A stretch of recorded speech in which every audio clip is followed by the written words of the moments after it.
everybody! So, yesterday we went to the Jersey Shore Toy Show, and it was really interesting. There were a lot of really cool vendors with a lot of really interesting and diverse selections of stuff. And we're going to take a look at that right now.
Okay, so I just got a little bit of footage while we were there because there were so many vendors and so many things I was interested in. And Michael, too.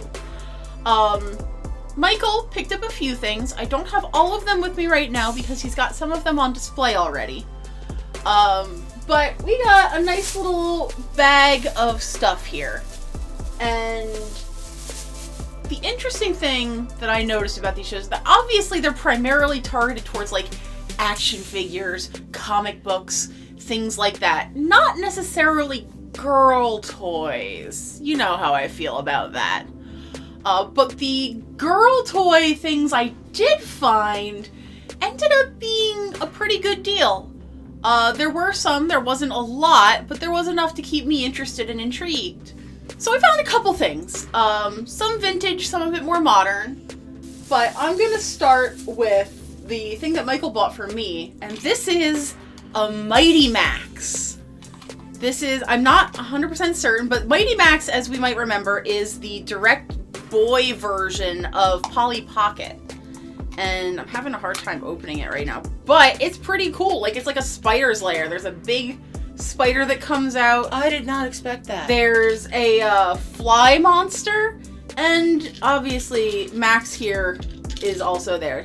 He paid about $10 for this, which I'm pretty sure they may have cost more than that new. Maybe about that. We used to watch the Mighty Max cartoon. Yeah, like we had Polly Pocket compacts.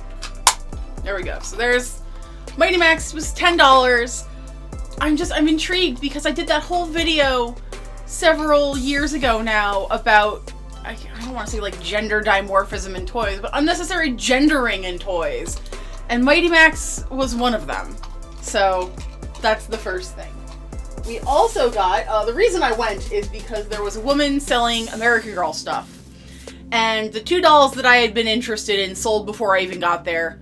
Her prices were reasonable, but out of my price range for the dolls themselves. She wanted about $75 per doll, which is a little on the high end for me. They were in excellent condition, so totally worth it, just not for me. But I did pick up, this is one of the old meat outfits for the Girl of Today, or Truly Me, I guess they're called now, minus the shoes, and also a off-brand black leotard. And she gave me both of these pieces for $5, which was awesome. And not bad. Yeah. I looked for shoes, I looked for more other clothing or anything like that. Nothing really caught my eye. There was a Samantha dress that I almost bought, but I didn't get it. Next, I found this is Claudine. I know, very strange. It's not the Claudine we're really used to, but this is Catra from She-Ra's mount. Now she doesn't have the saddle, and she's very, very stained. But this was $15, and these are kind of hard to find. The She-Ra stuff, vintage She-Ra stuff, I should say, in general, is very, very hard to find. So the fact that I found any, totally worth it. We had a lot of the original run She-Ra. Like, we had the Crystal Castle, we had Mermista's set, we had the Flying Swan, we had several of the figures. But unfortunately it was ever at my grandmother's house, and it all got destroyed in Hurricane Floyd. We lost everything, and I feel bad about that to this day. So I'm slowly starting to reclaim things, and Claudine is a tiny piece of that. For $15, I couldn't say no. Next, from the same vendor as Claudine, I picked up these two sweethearts. Now these, if you guys saw the video that I did with my mom about her vintage dolls, she talked about, more realistically, she lamented that she wasn't allowed to have any Ginny dolls because they were too expensive, so she had knockoffs. Now these two are, in fact, vintage Ginny dolls. Based on the preliminary research I've done, these appear to be early 70s, just because they're vinyl instead of the hard plastic, but they're in super, super good condition. I got the little Dutch girl and I got the little Spanish girl. I do have her wooden shoes. They're in the bag. They don't like to stay on her feet, so I didn't put them on. These were $10 each. And they were just so sweet. They have such sweet faces. They've got sleep eyes. I'm a sucker for sleep eyes. I think they're so cute. And now we've got some more friends to add to the Vintage Doll Club. Speaking of vintage dolls, the next friend, now it's very interesting how I came to find her, but I was walking around and a woman was like, I saw this doll and I saw you walking around and I need you to have this doll. So she like grabbed me by the wrist and dragged me over to see this doll, and the poor woman who was selling her, she's like, I haven't done any research into her. I have no idea. $10? I was like, I took one look at her sweet, sweet face and I was like, yes, okay, you're coming with me. You're adorable. I love you. Now she has no brand, has no tag, and what we've been able to figure out is probably she is one of a kind. She was made as just a rag doll, probably by somebody's mother or grandmother. And she's got a sweet little blue striped dress. She's got long, long legs, which is apparently the style at the time. This is very 1960s.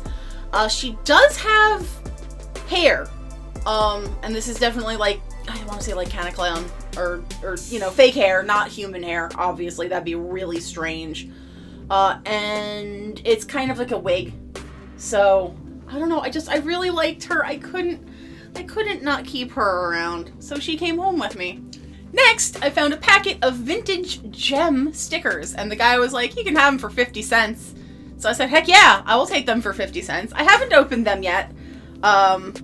These are apparently to go in a collector's album, originally sold for 29 cents in 1986. But I thought it was so cool that they actually had something Jem. There was a Jericho doll, but they wanted $20 for her, and she was not in really great shape. She was missing a good portion of her clothing.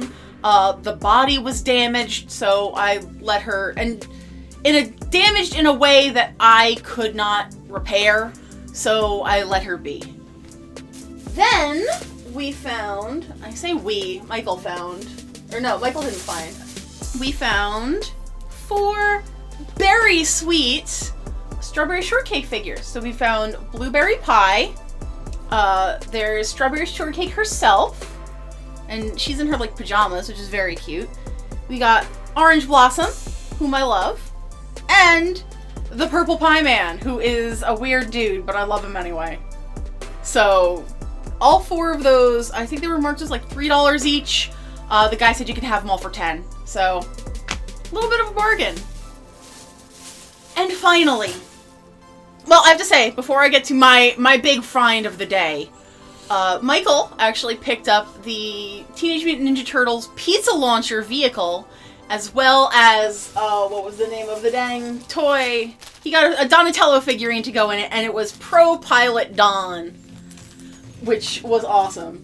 But the big, interesting find for me for the day was this young woman. And I admittedly do not know much about her whatsoever. There's a little bit of information that we've been able to parse out. We think she is an icy doll. Now, icy dolls are made in the style of Blythe's.